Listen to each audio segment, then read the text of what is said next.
T'es Vas-y, prêt? carrément. Ouais, Hey, salut Théo, merci d'avoir répondu à l'invitation. Ça nous fait tellement plaisir avec Benoît de t'avoir parce que justement, on yes. t'a connu l'année dernière où on faisait partie du même groupe de travail avec lui, Aku, Siolan, etc. Et tu faisais partie des joueurs très engagés dans plein de domaines, dans ta façon de faire, dans ton entourage et dans ta manière, dans ton thinking. Et j'ai hâte que tu nous révèles tous tes petits tips. Ça va être cool Légèrement. et j'aimerais Ouais, bien que tu te présentes, justement. yes, carrément. Du coup, tu as un peu tout dit. On s'est rencontrés en CFP. Donc, c'était quand? C'était il y a à peine 2 ans, je crois. Janvier Et 2022, et ouais. janvier 2022, ouais. Et du coup, par chance, on a une bonne team. Donc, ouais, avec toi, Germain, Benoît, Akous et d'autres. Et du coup, actuellement, donc je suis joueur pro de poker. Donc je joue 200, 500, on va dire. Et du coup, à côté, je coach. Et du coup, voilà, j'adore aussi l'aspect coach. Et ça fait à peu près 3-4 ans que j'ai cette dimension, cette double casquette, essayer de devenir joueur pro et aussi transmettre mes connaissances aux autres, du coup. Ah, c'est super. De Donc, toute façon, on va y revenir sur ce point. Mais moi, ce qui m'avait marqué, c'était ta transition dans ta vie professionnelle et ta vie que tu souhaitais avoir en tant que joueur de poker. Est-ce que tu peux nous en dire un peu plus? ouais, carrément. Du coup, à la base, je suis ingé. Donc, j'ai été diplômé en 2017 dans tout ce qui est économie d'énergie, enfin, bref. Et en fait, j'adorais le côté études, tu vois, où c'était très stimulant avec des gens de ton âge. Tu apprends toujours des nouvelles connaissances. Ça te challenge aussi parce qu'il y a toujours des nouveaux concepts et des choses à travailler. Et du coup, à la suite de l'école, je suis rentré dans le monde professionnel. Et en fait, je m'y suis pas du tout retrouvé parce que j'ai perdu ce côté d'étudiant, tu vois, et d'apprendre des choses, travailler sur des concepts et tout. Et donc, typiquement, enfin, je savais très bien que ça allait pas durer très longtemps et que en bureau d'études, ça se passait pas très bien. Ensuite, j'ai testé des tafs comme conducteur de travaux, donc quelque chose de beaucoup plus enfin, manuel, entre guillemets, et sur le terrain. J'ai adoré l'aspect humain, mais toujours pareil, l'aspect entreprise me convenait pas trop. Et donc, j'ai découvert le poker à la fin de mes études. Et franchement, j'ai eu de la chance de découvrir que à la fin de mes études, sinon je pense que j'aurais pas, tu vois, j'aurais pas été ingé. Et, Ok. euh, et du coup, j'ai décidé, enfin, ça cochait vraiment toutes les cases. J'ai testé quand même pas mal de choses. Vraiment, le poker cochait toutes les cases de ce qui pouvait m'épanouir et ce dans lequel je me retrouvais. Donc, c'est pour ça que j'ai décidé de tenter l'aventure à fond. Et voilà. Ça s'est fait Donc, très vite, si je comprends transition. bien, ouais. Ça s'est fait très Comment? vite entre le moment où tu as découvert le jeu et le moment Ouais, où tu t'es projeté en tant que joueur de poker, pouvoir y vivre. ouais. En fait, quand j'ai quelque chose en tête, je m'y mets à fond, tu vois. C'est que, en général, je fais pas les choses à moitié, en tout cas. C'est que quand quelque chose, on va dire, m'obsède ou vraiment où je sais que c'est bon, tu vois, que ça coche toutes les cases, je me donne à fond et donc voilà. Après, ça a mis quand même 2 ans à ce que j'ose, entre guillemets, franchir le pas d'être pro, enfin, d'essayer d'être pro, parce qu'au début, c'était pas du tout le cas. Et ça a mis quand même du temps, ça s'est pas fait du jour au lendemain, mais oui, ça a été au final relativement rapide parce que ça fait 5-6 ans que je suis diplômé, et donc ouais. Ok, bah d'ailleurs, ta façon de faire ou ta façon de voir les choses, on la retrouve dans ta manière de travailler au poker, mais à nouveau, on va y revenir. Et ce qui est d'autant plus étonnant, et j'ai eu la chance de lire le blog que tu avais fait sur le début de ton aventure, c'est que ça a été assez anecdotique pour le coup, parce que tu t'es lancé à l'aventure pour le coup, on peut le dire. Tu veux Double nous en parler? aventure. Double Ouais, aventure, donc aventure poker déjà qui est une aventure pas simple, on va dire. c'est Pour sûr. Ouais. la route pour être pro, et tu connais, c'est vraiment pas simple. Et une autre aventure qui est de vivre en caravane, du coup, et de jouer au poker et de grind depuis ma caravane. Et en fait, le projet, si tu veux que je t'explique le projet à la base Ouais, ouais. de pourquoi je vais pourquoi ce choix-là? En gros, donc quand je me suis lancé à fond dans le poker, je me suis dit, je quitte. Donc à ce moment-là, je vivais chez mes parents et je me suis dit, j'en profite pour quitter le cocon familial entre guillemets pour partir à l'aventure, déconnecter, tu vois, de mon entourage et tout, me concentrer sur ce que j'avais à faire et un peu repartir à zéro, tu vois, et en même temps découvrir une autre région qui était le Pays Basque, et à la base, je venais de Nantes.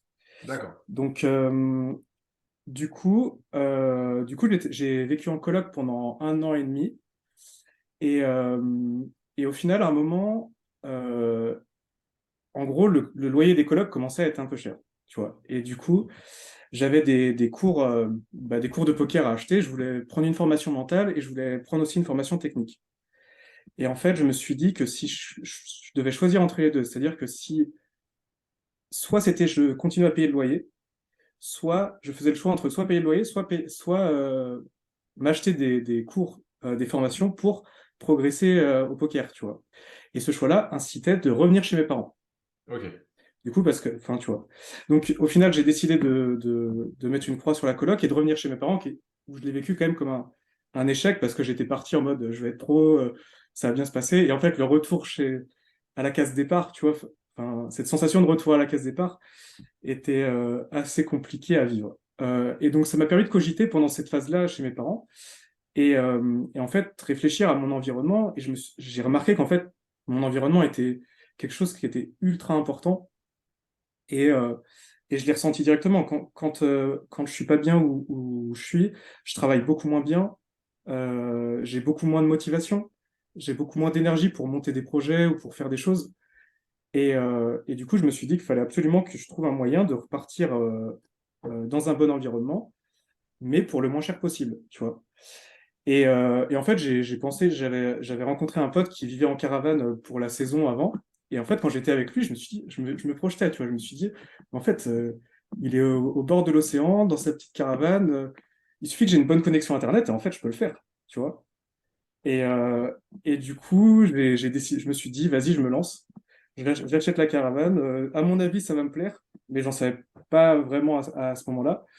Et, euh, et je l'ai acheté, je l'ai rénové, et en fait, je l'ai rénové de manière à ce que, à l'intérieur, ce soit vraiment, j'ai mon setup avec mes 3 écrans, mon bureau adapté, tu vois, enfin vraiment, me créer un espèce de laboratoire, tu vois. Ta Et casquette c'était un peu d'ingénieur t'a le. permis de tout moduler et de tout bien Ouais, penser. après, je bricolais un peu, mais oui, Ok. ça restait assez simple, tu vois, j'ai changé le sol, j'ai repeint, j'ai fait quelque chose tu vois, où je me sentais bien dedans, quoi, parce que les caravanes des années 80, la déco est pas forcément ouf, tu vois. Donc, euh, donc voilà, je suis parti vivre en caravane et donc j'ai vécu de mi-avril enfin non, de mi-mai à fin septembre pendant 200 d'affilée. Et du coup, bah, le cadre idéal, vraiment au bord de la mer, dans un endroit où au final je me sentais bien et donc j'avais beaucoup d'énergie pour accomplir le travail qu'il faut accomplir au quotidien, quoi. Ouais, c'est génial. Je me rappelle que tu nous avais fait un retour d'expérience à un moment où tu étais dans un camping. Et en fait, tu nous parlais que tu te nourrissais vraiment de l'énergie positive des gens parce que le fait que les gens soient en vacances et soient tout le temps tellement souriants, que c'était l'environnement de travail idéal. Surtout que je pense qu'un joueur de poker, il est vraiment submergé par tout un tas d'émotions, positives et négatives. Les émotions positives sont très faciles à gérer, les émotions négatives beaucoup moins. Et comme le disent, comme tous les coachs mentaux le disent, en fait, c'est très important qu'une émotion soit chassée par une autre. Et du coup, le fait d'être dans un environnement propice au bonheur, moi, j'ai trouvé ça hyper inspirant et j'ai trouvé ça hyper malin de ta part et j'étais presque jaloux de ne pas avoir une caravane et de ne pas être dans le même cadre de vie que toi, avec aussi, euh, avec aussi les hivers où tu étais dans un autre cadre bien tout autant propice au développement et au fait de se sentir bien là où tu es actuellement d'ailleurs. Et ça, je trouve Ouais, qu'on manque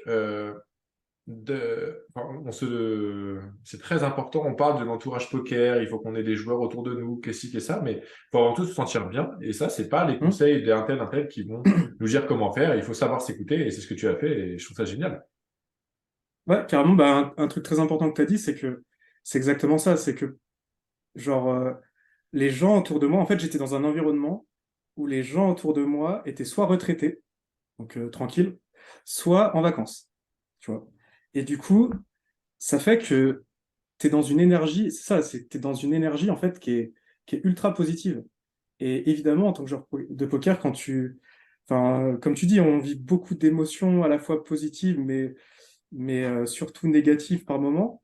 Et ouais, sortir en fait quand je sortais de ma caravane, tu vois, après une session, je fermais la porte. En fait, j'étais dans un autre monde. Tu vois, j'étais en vacances et tu sors en tongs et tu vas voir la mer et tu dis bonjour aux gens dans l'allée. Enfin, en fait, tu reviens aux choses simples entre guillemets.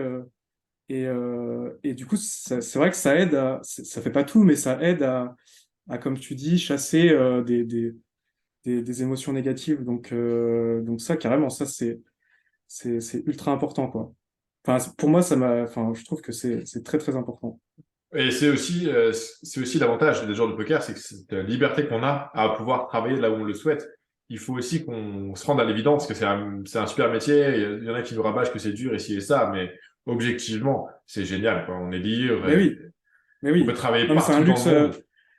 Mais oui. En fait, c'est ça, en fait, aussi, qu'on n'a pas parlé, mais c'est que quand tu es joueur de poker, le gros avantage, le désavantage, c'est que t'as pas forcément de sécurité de financement Ouais. et tu vis des émotions tu vis des émotions assez compliquées. Sauf que le gros avantage, c'est que tu peux vivre où tu veux. Pour moi, le gros avantage, c'est vraiment cette liberté géographique où vraiment tu peux avoir le choix d'habiter où tu veux. Et donc, en fait, si tu n'en profites pas, pour moi, en fait, si tu n'en profites pas, ça n'a pas de sens, quoi. Tu vois, si tu fais du poker, mais tu profites pas des avantages. Et en fait, en parlant avec pas mal de joueurs autour de moi ou de personnes qui sont dans le poker, en général, ce que je remarque, c'est qu'il y en a pas mal, ils attendent d'être pro ou d'être vraiment enfin, la fin de leur carrière, quand tu vois, quand ils auront réussi et tout, pour vivre où ils veulent, tu vois, ou pour déménager où ils ont envie, ou etc. Mais en fait, pour moi, le but, c'est pas d'attendre la fin, tu vois, de la carrière ou quoi. C'est d'essayer de faire en sorte de réfléchir et d'être créatif enfin, tu vois, pour le vivre maintenant, tu vois. Et je pense que le délire de la caravane, c'est vraiment ça, c'est que bah, c'est pas très cher. L'emplacement au camping, c'est pas non plus très cher, c'est moins qu'un loyer de coloc normal. Et du coup, ça reflète un peu ce côté, bah, je veux vivre au bord de la mer, et dans un environnement qui me stimule et qui me plaît dès maintenant, et pas dans 5 ans. Et donc, euh, et donc niveau patience et tout, t'es beaucoup moins impatient du coup, tu vois. Ouais, je suis bien Quand, d'accord quand avec t'as, ça. quand t'as ce que tu veux tout de suite, bah en fait, t'es plus impatient d'avoir ce que tu veux dans 5 ans, tu vois. Et donc, Mhm. tu vois l'idée. Du coup, c'est un peu ce côté-là. Ouais, et Un tu as peu. aussi la particularité d'avoir vécu en coloc, par exemple, quand l'hiver arrivait, mais pourtant, tu as toujours choisi d'être complètement détaché du monde du poker dans ta vie au quotidien, comme si tes cooldowns ne devaient pas être impactés par ton entourage. Et je trouvais ça assez malin au final, parce que c'est un peu à contre-courant de ce qu'on dit.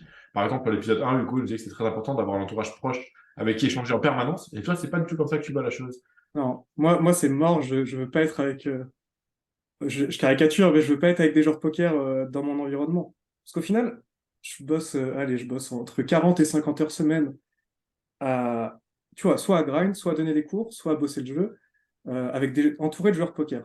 Donc si Hmm. jamais, quand j'éteins mon PC, je suis encore avec des joueurs de poker, en fait, je décroche plus, tu vois. Et du coup, j'arrive, enfin, et une des prérogatives, et ce que pour l'instant j'adore, c'est justement d'être avec des gens autour de moi qui sont pas du tout dans le poker, et limite, qui comprennent évidemment ce que je fais et ce que ça engendre et tout, et qui l'acceptent, tu vois, mais où on parle pas poker, quoi.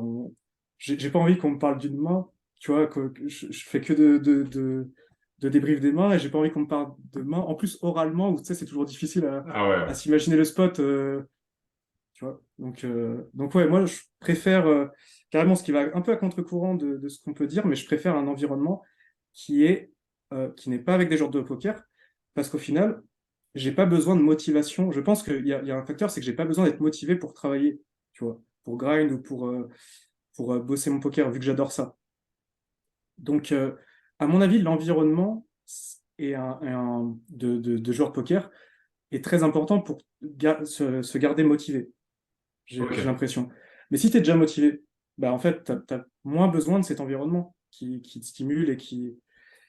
Donc je le vois un peu comme ça, quoi. Et c'est Et- aussi sûrement parce que toi, comme tu es comme ça, tu l'as dit en début, en préambule, et tu as besoin, et ça, j'ai trouvé ça génial, tu as besoin de travailler les choses en profondeur.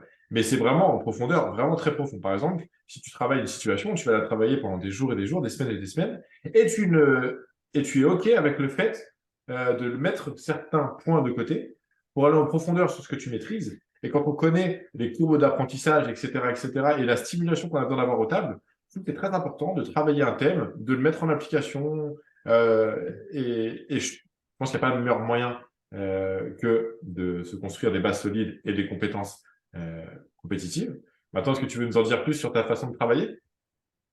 Bah, c'est vrai que je pense que c'est un peu toi qui l'as mis au goût du jour, on va dire. J'avais jamais trop remarqué. Mais c'est vrai que quand j'ai un concept en tête, je vais le poncer au maximum. Et quitte à oublier tout le reste, tu vois. Et du coup, je vais me concentrer à fond sur cet aspect-là du jeu. Là, pour l'instant, Pour tu en moi, es aux règles et aux combinaisons. Tu es en train d'apprendre les combinaisons au exact, poker. Et aux règles, aux maths et.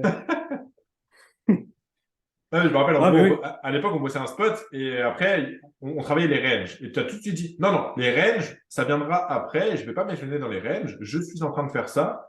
Je ne m'éparpille pas. Et au final, c'était génial parce que je trouve qu'on est trop nombreux à s'éparpiller, à vouloir acquérir beaucoup de connaissances parce que forcément, on voit les gens sur YouTube, on voit nos idoles être très performants et avoir énormément de connaissances. On veut leur ressembler et on essaie d'absorber au maximum. Mais en soi, c'est pas comme ouais. ça qu'on retranscrira ça au table. Mais moi, tu vois, ce que je comprends pas, par exemple, c'est on travaille un spot avec le. Quand on était en CFP, par exemple, Ouais. on travaille un spot avec le coach spécifique. On a un cours dessus, on bosse et tout, machin, on pose des mains qui sont en rapport avec le thème. Et parfois, je voyais genre des posts en mode. Par exemple, on travaille les spots de bluff catch, tu vois, exemple. Et je voyais des posts, qu'est-ce que je fais pré-flop en 4 bet pot avec cette main-là, tu vois. Mais des trucs qui n'ont rien à voir, ou alors des trucs de GTO, alors qu'on n'est pas du tout en train de travailler ça, tu vois. Et en fait, j'ai du mal à comprendre, tu vois. C'est que si on travaille un concept, pour moi, on le travaille à fond et on profite du moment où le coach est dispo pour travailler en profondeur et poser les questions. Une fois que le thème sera passé, bah, c'est terminé, tu vois. Le coach, il sera moins dispo, il sera moins motivé aussi pour répondre aux questions. Enfin, il y a un temps pour tout. Et donc, si jamais on n'est pas dans le bon timing, je pense que c'est compliqué, quoi. Enfin, en tout cas, moi, je fonctionne comme ça. Après, ce qui est à préciser, c'est que il faut que le thème abordé me plaise. Tu vois, D'accord, ouais. si jamais ça me plaît pas, je vais avoir beaucoup de mal à aller creuser en profondeur dessus. Et par exemple, je pense qu'il illustre pas mal ça, c'est que quand j'étais étudiant et quand j'étais au lycée et tout, je bossais que les maths et la physique, tu vois, en gros. Et en fait, tout le reste, tout le reste, tu vois, ça reflète un peu le, Ouais, ouais, mon grave. comportement. Mais tout le reste, en fait, je le mettais de côté. Et du coup, parce que pour moi, on n'a pas d'énergie, et c'est lié à la gestion de l'énergie, c'est qu'on n'a pas l'énergie pour tout aborder, tu vois. Et au final, pour être bon dans un domaine ou dans un pan du jeu, bah, faut s'y mettre et faut poncer le truc. Et sinon, on survole tout et en fait, on n'est pas bon, on est bon nulle part, tu vois. Enfin, on est moyen nulle part, enfin partout. Et je pense qu'il y a un peu que les génies qui peuvent, ou les mecs très très forts qui peuvent être très bons partout, tu vois ce que je veux dire? Et avoir assez d'énergie pour ça. Mais, euh, mais voilà, je pense que c'est important, ouais, en tout cas pour moi, de vraiment creuser. Après, peut-être qu'il y a d'autres fonctionnements qui marchent mieux, enfin d'autres personnes où ça marche mieux Bien sûr, ouais. d'aller voir un peu tout et de faire des liens entre chaque thème. Mais moi, pour faire ces liens-là, j'ai besoin de comprendre en profondeur, puis ensuite aller à l'autre concept, et ensuite faire des liens entre les deux concepts, évidemment. Mais voilà. En tout cas, c'est génial. Et l'essentiel est de comprendre qu'est-ce qui nous stimule en tant que joueur de poker, en tant qu'homme, etc. Et donc, du coup, aller là où ça nous stimule. Il y a des gens qui ont besoin de voir des choses plus en détail. Et d'ailleurs, la transition est toute trouvée puisque je voulais que tu nous parles après tout ça de ton parcours en tant qu'élève coach, notamment en tant que coach. Qu'est-ce qui est hyper stimulant d'avoir été élève puis maintenant coach et comment tu ressens en fait les qualités requises pour être un bon joueur de poker et comment tu ressens l'énergie qu'a tes élèves? Est-ce qu'elle est dispersée ou pas? Est-ce que tu peux nous en dire plus? Ouais, je pense que ce que j'ai illustré là, enfin, ce que j'ai expliqué sur le fait de diluer son attention, bah, c'est quelque chose que je remarque chez beaucoup de mes élèves, en tout cas. Et à trop, enfin, certains plus que d'autres, mais souvent à trop vouloir travailler tout en même temps et du coup à se perdre un peu. Et ta question, c'était plus est-ce que le fait de coacher me Ouais. permet d'être un meilleur joueur? C'est ça? Alors, dans un premier temps, c'est celle-ci. Après, je me suis un peu irré, je m'en excuse. Mais effectivement, c'est toujours intéressant d'avoir le recul, le retour d'expérience d'un joueur qui est passé par du coaching. De toute façon, la plupart des joueurs qui ont été performants ou enfin, qui sont performants sont passés par du coaching. Et avoir la facette du coach, je pense que c'est hyper complémentaire. Bah, en tout cas, le fait de prendre du coaching, donc d'être élève, Ouais, ça, c'est un truc pour moi je vois pas comment faire sans, tu vois. Enfin, pour moi, c'est un truc qui est vraiment obligatoire. Et c'est pas parce que je suis coach et que, vu que je suis coach, bah, faut prendre du coaching. Mais c'est que, en fait, au début, j'ai commencé à travailler tout seul dans mon coin. Et en fait, pour moi, travailler tout seul dans son coin, c'est comme si tu voulais être bon en maths et que il fallait redémontrer tous les théorèmes existants depuis le début, enfin, tu vois, depuis 2000 ans, tu vois. ouais, ouais. Mais en fait, t'as pas le temps de faire ça. Donc, pour moi, tu es obligé de te reposer sur ce que les gens ont découvert avant, tu vois, ce que les coachs ont découvert avant. Sure. Et ça passe par les coachs, du coup, qui ont la connaissance, qui n'ont pas la science infuse, mais qui ont travaillé, qui ont une meilleure expérience sur ça, et qui peuvent te partager ça très rapidement, du coup, sans que tu aies besoin de tout retrouver par toi-même, ce qui est une tâche, je pense, impossible. Et du coup, pour moi, le fait d'être élève, enfin, c'est un passage obligatoire, ou alors d'avoir un entourage ou avoir des potes qui sont pros et donc qui te font fils de coach. Mais Ouais, tout le monde n'a pas la chance d'avoir ce type de connaissances. bien sûr, ouais. Donc, du coup, voilà.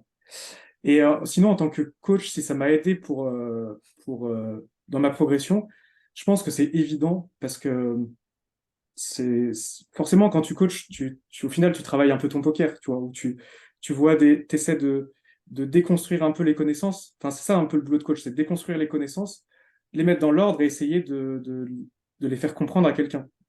Et du coup, D'accord. ce processus de déconstruire les connaissances et de se dire, de prendre un peu de recul, c'est sûr que ça te fait progresser. Par contre, je pense qu'il y a cette idée reçue que, en général, les coachs le fait de coacher fait énormément progresser le joueur, tu vois, en parlant de la même personne. Mais je pense que si jamais j'avais bossé autant d'heures mon jeu que j'avais coaché, j'aurais step up 10 fois plus, tu vois. Donc D'accord, je ouais. pense que le fait de coacher est un frein à la progression plus Enfin, au final, c'est plus un frein qu'un avantage parce que ça prend du temps, en fait, de coacher. Et pour très peu tu vois, de transformation de connaissances ou d'apprentissage de Ouais, connaissances. ouais. Alors que si je passais 1 heure sur GT Wizard ou sur peu importe, ou sur de la MDA ou sur peu importe, bah, mon heure serait tellement plus prolifique pour mon niveau de jeu D'accord. que distribuer mes connaissances. Mais le gros avantage pour moi de l'aspect coaching, ça joue sur ma motivation. En Ouais, fait, ouais. je suis tellement, enfin, je suis tellement content enfin, ça me procure tellement de plaisir de partager mes connaissances et de motivation que c'est sûr que, en fait, ça me dépasse à être un meilleur joueur. Tu vois, ça me pousse à être un meilleur joueur parce que mes élèves, ils ont la dalle, tu vois. Ils ont envie Mhm. de progresser. Bah Et du coup, ouais. si moi, j'ai pas de, enfin, tu vois, si je suis pas un bon coach, bah, eux, ils vont pas forcément avoir des bons résultats ou pas à la hauteur de leur espérance. Et du coup, je suis un peu en mission pour mes élèves plus que pour moi, tu vois. C'est un peu comme ça que je le vois. Donc, ça joue forcément sur la motivation. Ok, ouais. Ah, c'est top ça. Et d'ailleurs, aussi, tu nous as parlé un petit peu des solvers et autres. Est-ce que tu conseillerais, qu'est-ce que tu conseillerais pour un joueur qui veut vraiment progresser? Est-ce que tu aurais des conseils spécifiques dans le sens où est-ce que toi, tu as eu des moments où tu as progressé d'un coup? Est-ce qu'un thème en particulier, un outil, quoi que ce soit qui pourrait vraiment pousser les gens à progresser d'un coup? Ou au contraire, est-ce Ouais, qu'il n'y a pas de toute façon, est-ce qu'il n'y a peut-être pas de recette miracle? De toute façon, c'est du travail, du travail, du travail. ouais, bah déjà, on en a parlé, mais le coaching, je Ouais, pense que ça te fait progresser. Si tu prends le bon coach, évidemment, ouais, ouais, qui te ouais. correspond. Parce que il y a un truc aussi, c'est que tous les coachs ne correspondent pas à tes besoins ou à tes attentes. Ok. Donc, en général, je pense que d'abord, le premier truc, c'est si les mecs ils veulent prendre du coaching, en général, c'est d'essayer de trouver le bon coach avant tout. Et ça, c'est vraiment pas facile.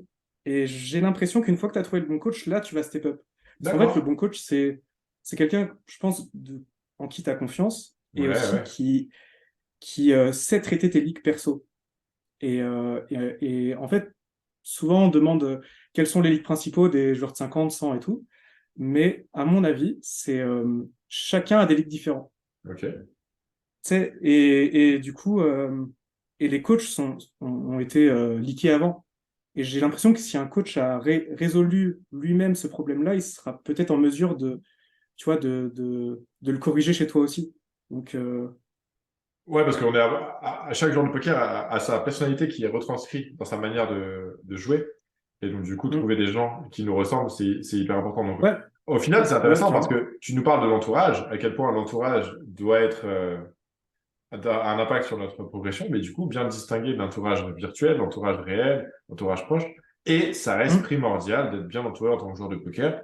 Mais pour ça, on n'a pas besoin d'avoir des joueurs de poker dans notre appartement. Et ça, c'est super de te Ouais, l'entendre ça. dire. Ouais. Ouais, en fait, si tu as un bon environnement virtuel, c'est un peu bizarre dit comme ça, mais Ouais, si tu as un bon environnement virtuel, c'est bon, en fait, tu t'as pas besoin de bosser non plus ton jeu 40 heures semaine, machin. Si tu vas parler aux bonnes personnes et que tu fais un travail efficace, bah en fait, ça va, tu vois. Il n'y a pas besoin en 1 heure par jour. Je pense que c'est largement bon déjà pour vraiment bien progresser, quoi. Donc, ok. Top. Et donc, parmi tous les élèves que tu as eus, est-ce que tu as ressenti des croyances limitantes, des blocages particuliers? L'idée, c'est que certains s'identifient à ce genre de croyances pour hmm, franchir la barrière et avancer, aller de l'avant et devenir meilleur. ouais, carrément. Bah, je pense que un des blocages, enfin, un des aspects qui freine le plus la progression de ce que je vois de mes élèves, c'est la difficulté à mettre en application ce que les gars apprennent. Donc en fait, t'as beau apprendre quelque chose, enfin, t'as beau apprendre des connaissances ou regarder des vidéos ou travailler sur les solvers ou autre chose, t'as beau utiliser l'outil, faut ensuite bien l'utiliser, tu vois, et Mhm. savoir mettre en application aux tables. Et ça, c'est en général ce que je vois, ce qui manque le plus à mes élèves et ce qui génère aussi bah, souvent de la frustration parce qu'au final, tu enseignes quelque chose et en fait, tu vois que c'est pas appliqué. Et, euh, et en fait, je me dis toujours un truc, c'est que le jeu du poker, il s'en fiche si t'as t'as pas la connaissance ou alors tu sais pas l'appliquer. Tu vois. Et un exemple typique, c'est genre, imagine, tu misreads le board. Tu t'arrives pas, tu vois qu'il y a, par exemple, il y a une doublette, t'as pas vu la doublette, t'as pas vu que ça split. Tu vois. Ben, en fait, le jeu, il s'en fiche si jamais tu as un leak de value cut parce que tu mises trop et ça split, ou alors que t'as pas vu que le board splittait, tu vois. Et je trouve qu'il y a pas mal de joueurs qui sous-estiment le fait de ce genre d'erreur en mode ah, j'ai pas vu que j'ai misread le board, bon, c'est pas grave, de toute façon, je sais que bah, en fait, c'est juste un manque de concentration. Mais ce manque de concentration, en fait, il est équivalent à si tu avais un leak de value cut ou Ouais, de ouais, trop des call, ou techniques. etc. Tu vois ce que je veux dire? Ok. Une technique, ouais. Et du coup, en fait, ta perte de V, elle est nette et peu importe la raison. Donc, pour moi, ce qui est important, c'est vraiment d'essayer de bien appliquer ce qu'on apprend. Et ça rejoint le travail en profondeur. Du coup, tu Ouais, vois, tout est ouais, relié. ouais, ouais. Ça rejoint le travail en profondeur parce que si tu survoles tout, tu peux pas, t'as pas cette phase de essai-erreur, essai-erreur, essai-erreur qui va te permettre de savoir bien appliquer le concept. Et du coup, voilà. Donc, ouais, je dirais la difficulté de mettre en application. Ce qui impacte le manque de révision en général aussi. On Mhm. apprend un concept, on révise pas trop, et du coup, ne pas digérer l'information qu'on ingurgite. Et je pense que c'est vraiment un leak assez commun, et je me mets dedans aussi, hein, forcément. Donc, Je vis un corps aussi, mais par contre, est-ce que tu trouves qu'il faut faire preuve de courage dans le sens où, par exemple, toi, tu vas trouver des exercices stimulants, des spots stimulants, mais il faut que tu l'appliques au table. Et comment tu gères, en fait, la répartition de ton temps entre le travail théorique et le travail au table pour que justement tout s'emboîte, tout s'imbrique et que tu puisses progresser, Ah, performer? c'est une bonne question, ouais. Ben, en gros, je pense que j'ai pas trop réfléchi, mais je pense que j'ai des phases. J'ai deux types de phases dans mon travail du jeu. C'est que j'ai des phases d'apprentissage où je Ok. découvre des nouvelles choses, tu vois, et j'ai des phases beaucoup plus longues que la phase d'apprentissage qui me permettent de polir un peu le concept que j'ai vu, tu Ok. vois. Et, euh, et je pense que du coup, j'alterne entre des phases où je suis coaché, où j'apprends des choses, et des phases où je suis plus coaché pour, tu vois, c'est bon, j'ai eu ma période, et donc je mets en application tranquillement, je découvre des petits détails que j'avais pas vus. Tu vois, je profite un peu de l'élan d'avoir bien poncé le concept pour Ouais, ouais. ensuite, tu vois, alterner ces phases de on apprend, puis ensuite on applique. Et du coup, je pense que c'est un peu comme ça que je gère le, le, le travail du jeu, quoi. Tout en y prenant autant de plaisir dans un cas comme dans un autre. Et c'est ça, en fait, le plus important. Ouais. Ben écoute, c'est Ouais. super. Après, J'espère c'est que. perfectible, hein. C'est carrément perfectible, hein. Mais en tout cas, c'est comment je travaille aujourd'hui et voilà le côté un peu atypique, comme tu disais, du travail en profondeur, quoi. Ouais, Donc, ouais, bah, moi j'adore. J'ai toujours voulu m'y mettre, mais ça me demande de gros efforts. Mais pour autant, je suis persuadé que c'est très important de le faire. Les concepts, il y en a des plus importants que d'autres. Il y en a qui nous stimulent plus que d'autres, mais pour autant, il faut le faire en profondeur. Il faut faire des erreurs, il faut réapprendre, déconstruire.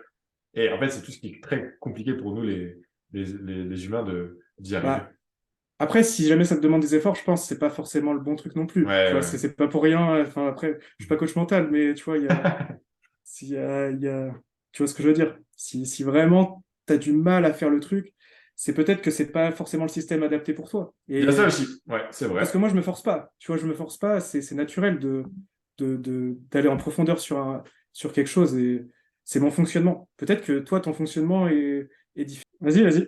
C'est vrai. Ouais.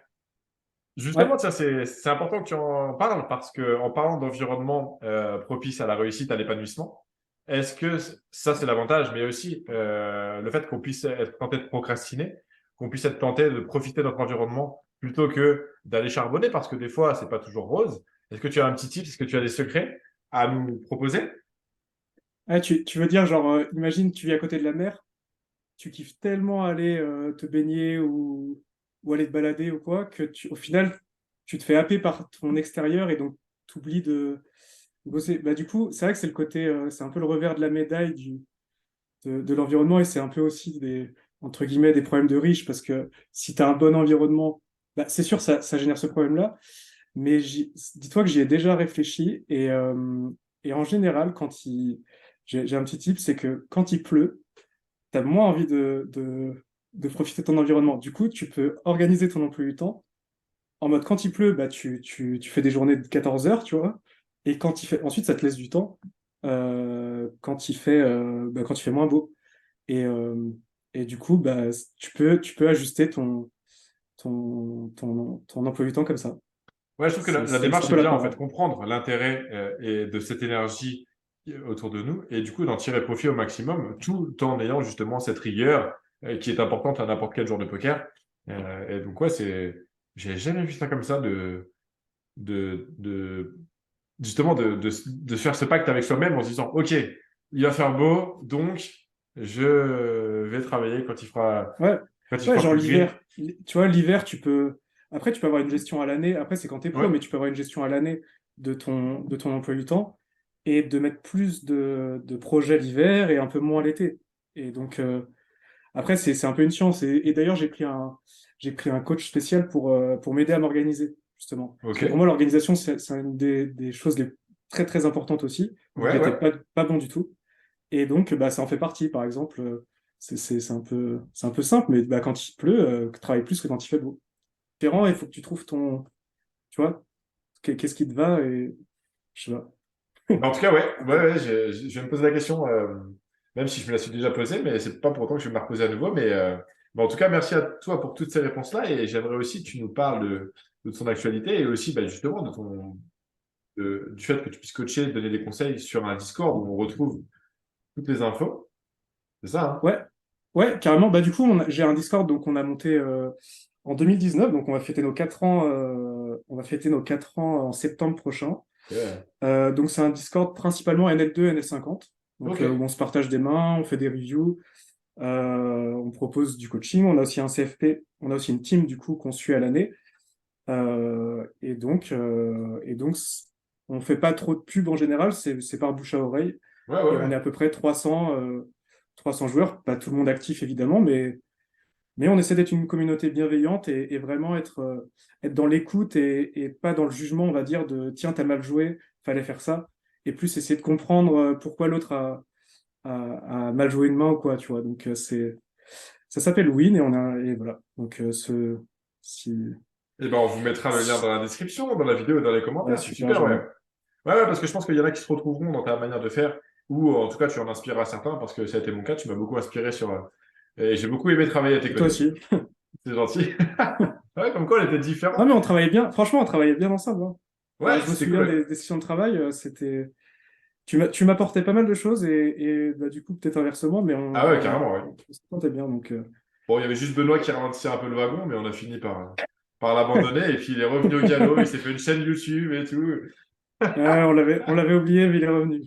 Non, mais là, d'ailleurs, un petit mot de la fin pour reparler de sa progression, parce que moi, je me rappelle en janvier 2022, quand on faisait les reviews de ses spots en NL50, qu'il en foutait partout, et quand on sait que maintenant, il joue à 500, la 1000, C'était bravo à lui, Benoît, hein. c'était quelque chose, hein. C'était, Ah ouais, ouais, il fallait s'accrocher, hein. c'était.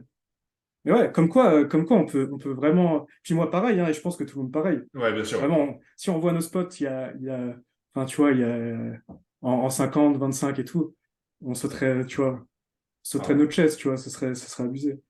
Mais Mais, j'aime bien faire le parallèle en disant que, de toute façon, ce qui nous fait gagner au poker, c'est pas les connaissances qu'on a acquises, c'est tout les connaissances qu'on va devoir apprendre. C'est ce qui va faire, en fait, le joueur qu'on sera demain sera la clé de la réussite. Et c'est pour ça qu'il ne faut pas se reposer sur ses acquis. Et il faut comprendre que dans tous les cas, on doit progresser, on doit évoluer. Et il faut trouver les outils ou ouais, l'environnement ou l'entourage nécessaire pour y arriver. oui, carrément. Et surtout ne pas abandonner. Et c'est ça où l'entourage, le plus gros danger d'un joueur de poker, c'est l'abandon, c'est le give up. Ouais, ouais. Et donc, l'entourage, pour moi, permet de. Enfin, toute la clé est justement d'essayer de ne pas give up le travail et aussi de tenir le plus longtemps, quoi. Donc, ouais, Ok, ok. vraiment. Bon, bah, super. Ok.